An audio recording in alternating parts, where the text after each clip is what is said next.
Topping our lineup here on The Now, the price of a traffic ticket can be more expensive than we think. We have a new reality check on just how much it could impact your insurance and for how long. And would you trust a bottle of wine that is made in a lab? We're checking out a process that can make some pretty convincing copies of the premium stuff, and you can get it for way less. And look, not all cats are cut out to be pets, but now some of them are getting a unique job outside of the animal shelter.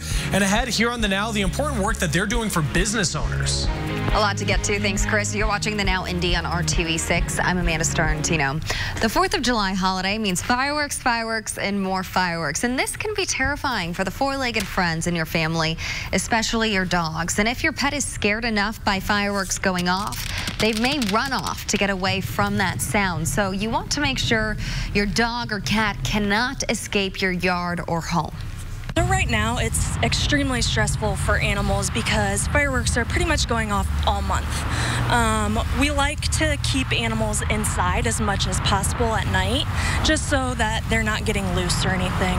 One of the most important things that we're stressing is that you have your pets microchipped, and that their microchips are up to date. So you can check with your provider whether or not they're up to date, make sure your address is right and your phone number is right. So if your pet does get loose, someone's able to contact you and get them back to you safely.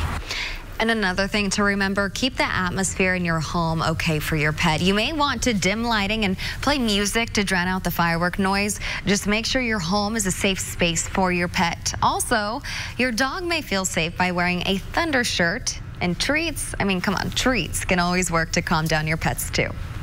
Well, 2 days away from the 4th of July, and AAA is tracking record-breaking travel numbers. About 49 million people will be traveling, and most of them will be going by car.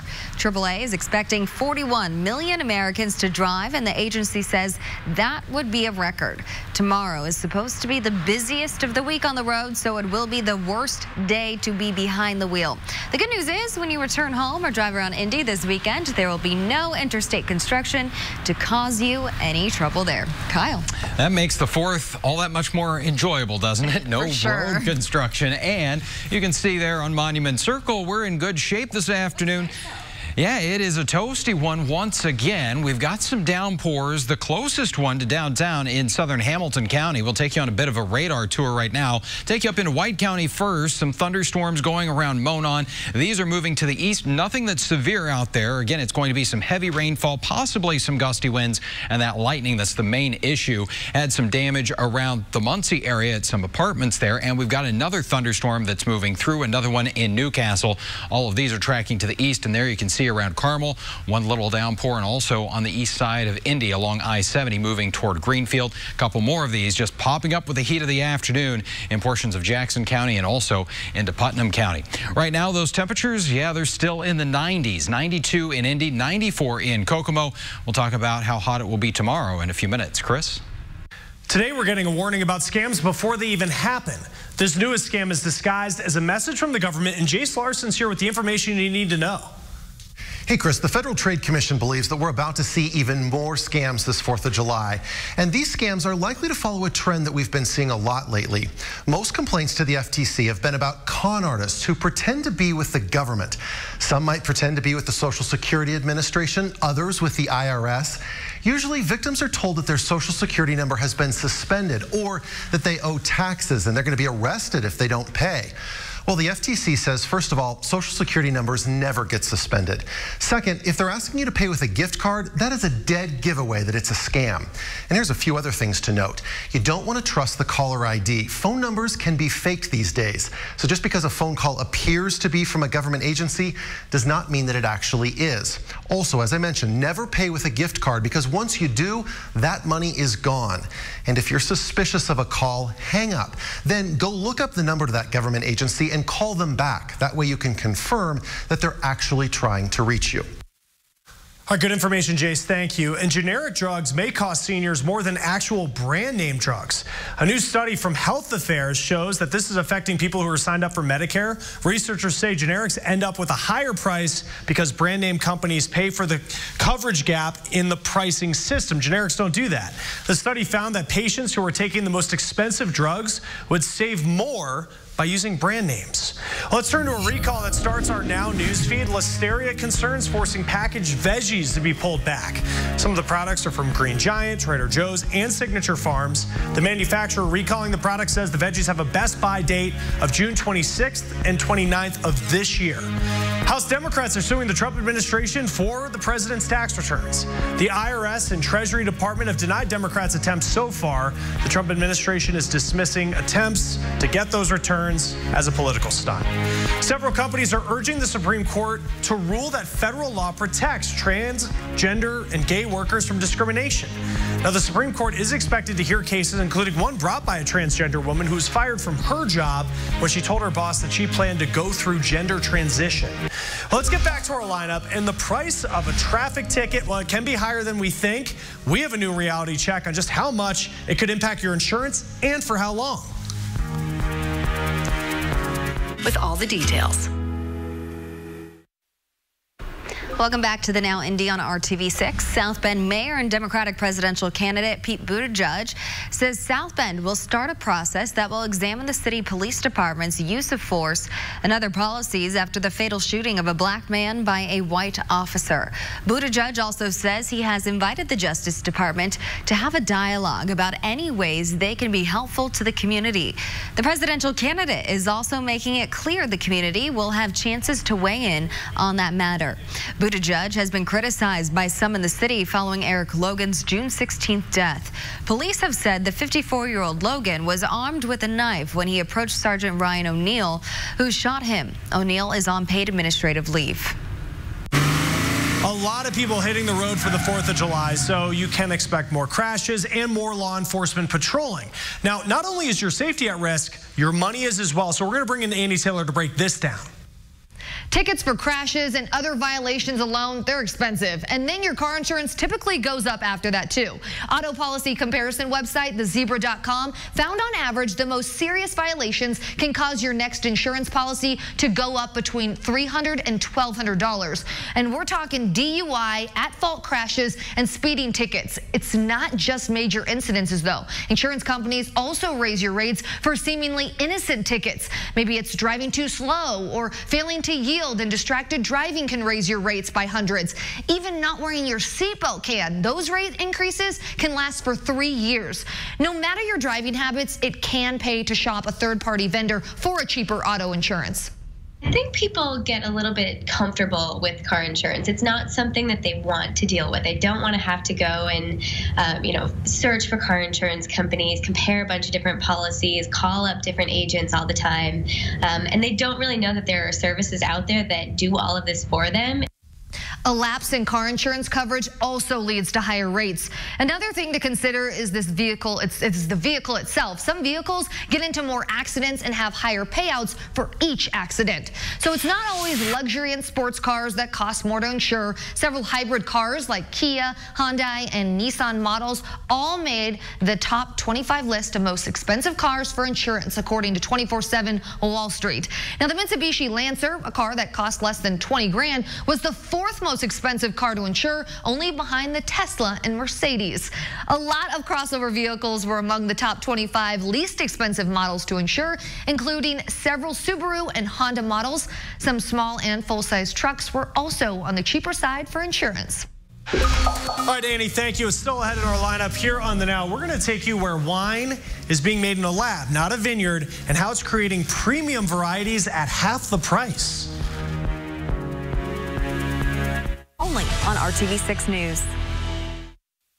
Let's start the newsfeed. The amount of ice circling Antarctica is hitting record lows. This comes after it just hit a record high in 2014. But since then, the amount has plunged, and scientists don't really know why. They aren't really sure if this is because of a long-term impact from global warming.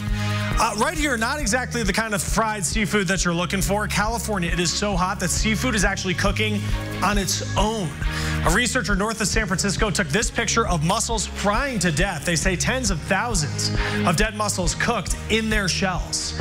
Well, Game of Thrones, of course, is over, but some fans are making sure that the series lives on in other ways. An Australian scientist named a new species of bee fly, the Paramonovius night king, as a tribute to the villain in the HBO show. Well, the way that we date is changing, and it is making for some, let's just say, awkward situations. Andy Taylor's here looking at these new trends. New research published in the journal Social, Psychological, and Personality Science shows that nearly a third of women have gone out on a date for the sole purpose of just getting a free dinner. Availability has nothing to do with it, and some of the women polled were actually married or even in a committed relationship at the time. And etiquette experts are revealing that people are also now charging each other for their part of the date. This usually happens after the date and without the two parties agreeing on who should pay for what. Obviously, not the most comfortable situation when you get that Venmo notification. A male is sending a female a Venmo request after a date. Clearly, they're not going on a second date. I would be really shocked. Second of all, that is taking the date to a completely transactional feeling, and there is no connection or romance. Well, if the price of a date is too much, there's your first problem. Our dating coach says start off with more casual, less expensive dates, like going for a cup of coffee or maybe just a glass of wine. And if things go well and you continue dating this person, that's where the dynamic changes. That doesn't mean you can charge each other for the date, but the other person can start taking care of dinner or grab some movie tickets without the debate of who should pay for what. That is always the debate, but I can't imagine sending a Venmo request is the smoothest move. No, I'd deny you if you did that to me. Yeah, no, if I send just don't do it. Don't send me a Venmo request. No. All right, Annie, thank you.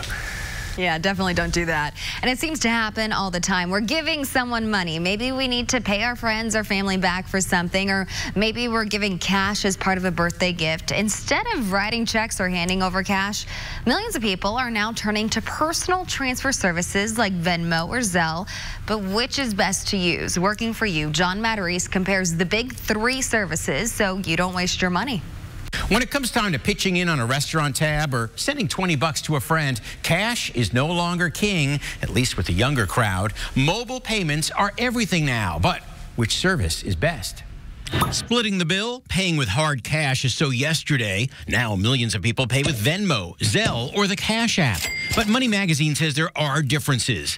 Venmo, owned by PayPal, was the first, appeals to younger people, and is so popular that Venmoing is now a verb. Zelle, owned by a group of banks, draws an older crowd. It's built into many banking apps, so for many people it's easier to use, and it puts money in your account instantly. The Cash App, owned by Square, is easier to use in coffee shops, in restaurants, or any business that uses Square. But from the Doesn't That Stink file, one downside of Venmo, it's like a social network in that you can see what your friends are doing and who's sending money to whom. If they're all having a great time out and you weren't invited, you may say, doesn't that stink? Like your privacy? You may want to choose Zelle or the Cash App. Of course, old-fashioned cash always works, so if everyone you're with is Venmoing it, you might feel out of place. As always, don't waste your money. I'm John Matarese for RTV6. All right, let's take you back outside now. We're looking north over downtown Indianapolis, and you can see some of those building clouds and resulting in some downpours there. Parts of Hamilton County. We'll take you to radar here in just a second. Right now, yeah, it's the heat of the afternoon that's driving a lot of those downpours. 92 degrees in downtown Indianapolis, 90 in Bloomington. Muncie, you're rebounding after being in the 70s with that downpour. You're now back to 81 degrees with more rain moving through. Here's a check of White County around Monon and 421. You got one downpour here. This is moving to the east, and we got a lot of these just kind of flaring up. Should stay below severe limits here, but could have some more gusty winds, especially on the south side of Muncie and east of Newcastle. Now moving north of Richmond. We've got another downpour for you into Putnam County. That one's lifting to the northeast. Looks like the shower moving into Monroe County, falling apart. Tonight, 72 degrees. Those thunderstorms will come to an end with sunset, and then tomorrow we start off dry. We'll build in that chance for a few more storms into the afternoon. Once again, as this pattern continues, with temperatures warming well into the 80s, a couple of areas may hit 90 tomorrow afternoon for the 5th day in a row. 86 for you in Bloomington and Noblesville, 87 in Kokomo tomorrow afternoon. When are we going to kind of break this muggy pattern? Well, it looks like as we go into the weekend, we start to see that coming down a little bit. Before we get there, your holiday weekend may be starting off on Thursday with the 4th of July for fireworks there. A chance for a shower or storm. I'd say right now the rain chances at that point are about 30% with temperatures around 80 degrees. Next few days of your forecast, though, we've got scattered thunderstorms, so the rain chances do increase a little bit Thursday, Friday, and Saturday. Chris? Many children are missing an important life lesson, and it's how to be money smart. Creditcards.com found 1 in 4 people surveyed say their parents didn't teach them anything about money. Some 40% of kids are getting an allowance, which financial experts say is a great opportunity to help them build healthy financial habits. A few years ago, Nicholas Hartford and his family were struggling financially, so he educated himself on finances and set his family up on a budget, which includes their 10-year-old son. Now, once a month, they review the budget together as a family. What I do is I account for every dollar, and then after the bills are paid and we pay ourselves 10% to put into savings, the rest of it's kind of like we can, after our allowances and everything, that's budgeted, then we can kind of just decide as a family what we want to do. Now, there are several resources out there to help teach kids about money. Even Elmo stressing the importance of how money works. Sesame Street has an online toolkit. Money expert Dave Ramsey says you want to have your child use a clear jar instead of a piggy bank for money. That way they can watch their savings grow. And he also says don't give allowance, give commission. The more they do, the more money they get. And teach them the importance of giving to charity, as well as the importance of how to use a bank account, and make sure they learn the dangers of credit card and student loan debt. Now, being content, that is also important, not letting outside pressure like social media influence get to you. Well, fentanyl knockoffs could soon hit the market, and that tops our news feed. A ban on those kinds of products runs out next February. Now the DOJ is calling on Congress to take action to keep those kinds of dangerous drugs off the streets. Federal authorities are warning about counterfeit e-cigarettes. They can be found at some convenience stores. Some do look like flavored Juuls, but Juul doesn't make flavored e-cigs anymore, and many of them come from China, and Customs says there's just no way you can verify what's actually in them. Here's some video that will make your heart skip a beat. Watch this. You see a small boy trying to get onto a train in Australia. He actually falls between the train and the platform. Scary moments, but someone was able to pull that boy to safety, and he is okay. But finding a great bottle of wine for a reasonable price, that can be tricky. Now one company is using 21st century technology to create knockoff wines that it claims are just as great tasting with more affordable costs. Annie Taylor with this story. Shopping for wine is very intimidating. Searching for a great bottle of wine for an even better price can be tricky. American consumers pay more for their wine than consumers anywhere else in the world. It's a billion-dollar industry for a reason. And Ari Walker with IBG Wines believes originality means overpriced. So his team created Replica Wine. With the help of science, they create the exact flavor of your favorite California wines, but for half the price. We take some of the guesswork out of it by giving them a concrete basis to work off of. That's Dr. Sean Callan. He's tested thousands of top-selling wines in his lab, extracting their flavor profiles and creating a roadmap for IBG winemakers to replicate top name brand wines. They're making wine with the exact same techniques they always have. They're just doing it with 21st century technology, helping them make the right decisions all the way through. Once the flavor roadmaps are made, IBG winemakers in California and Oregon use traditional winemaking techniques to produce a wine with a nearly 95% flavor match, and even use a top sommelier to taste the wine's accuracy. It doesn't necessarily mean that your wine is going to taste better just because it costs more. But not everyone likes the way Replica is taking the guessing out of the winemaking game. Wine expert Grant Harmson says they're doing nothing wrong. I don't think they're cheating the system at all. They're playing the game exactly the same way as a lot of other wine companies out there. They're just doing it a little bit differently, and they're being a little bit more open and honest about it. I'm Annie Taylor reporting. All right, Annie, thank you. And finally in our lineup, look, not all cats are cut out to be pets, but now some of them are getting a unique job outside the animal shelter. And next here on The Now, we're going to take a look at the important work they're now doing for business owners.